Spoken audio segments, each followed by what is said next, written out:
Welcome back to Primetime News and a special welcome to viewers on onespotmedia.com. An inner city community in the corporate area is pleading with adult males to stop having sex with underage girls. The cries come after an 11-year-old girl was impregnated. TVJ's Krista Campbell has more in this report.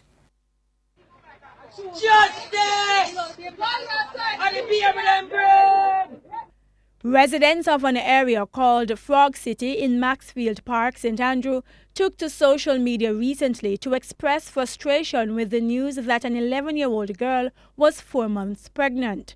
Residents are tight-lipped, many refusing to comment on the incident. However, community leader Wayne Wallace spoke with our news team about the matter. He said that she'd been having interfered with more than one member of the community. It is alleged that some of the people that are involved are big men of the community. But as I said, it is alleged.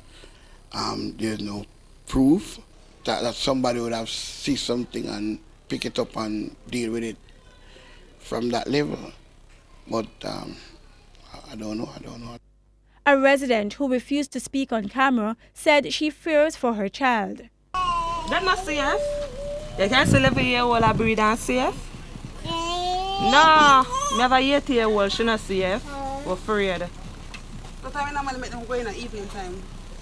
Our school over 2:30 and she head in same time. She not come out back.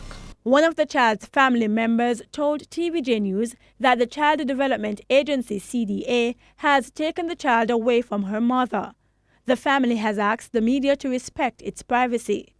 Center for the Investigation of Sexual Offences and Child Abuse, CISOCA, is investigating the incident. CISOCA is currently focusing on another minor.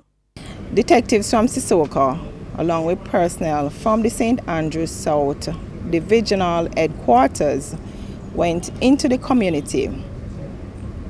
The young man, who is also a child, was arrested and placed before the family court. He was in fact offered bail in the sum of $50,000 to appear in court on the 15th of November. The suspect has been removed from the community, but not before he was beaten by neighbors. Krista Campbell, TVJ News.